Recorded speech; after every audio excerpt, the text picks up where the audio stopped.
that beneath apparently diverse natural phenomena lies a basic coordinate system, and that by applying that system to design problems, strikingly simple solutions can be found.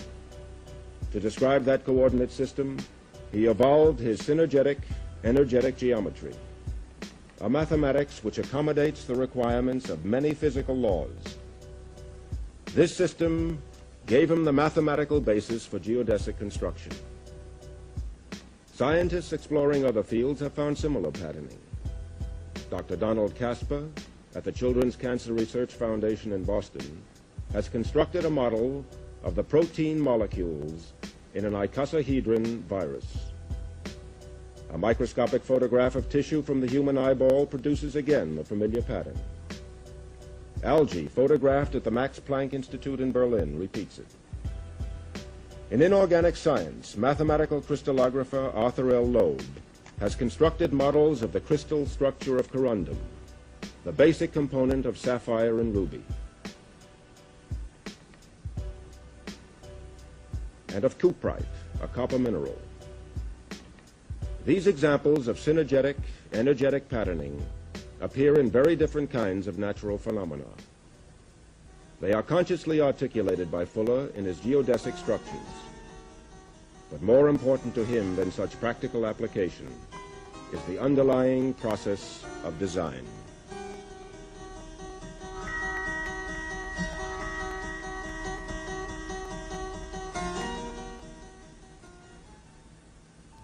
So design then seems to me to be a highly objective, conscious, reconsiderate,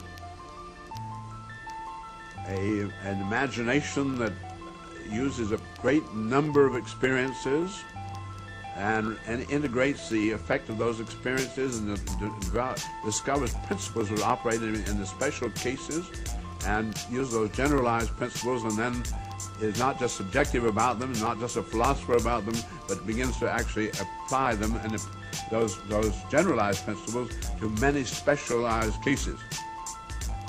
I find that design also then goes into a number of tools. All of these designs are realized in external actions beyond, outside of man, and they relate to man reorganizing his environment and reorganizing environment so his environment begins to work for him.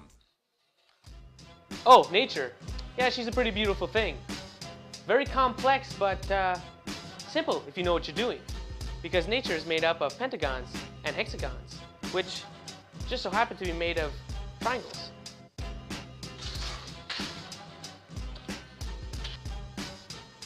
The triangle.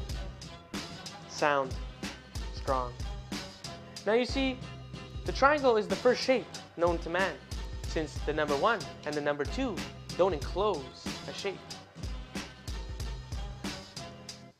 Now there are other shapes. The square.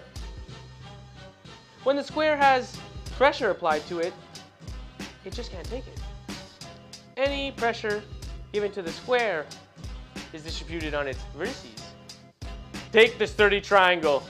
Any force applied to it cannot change the vertices unless, of course, you take her apart.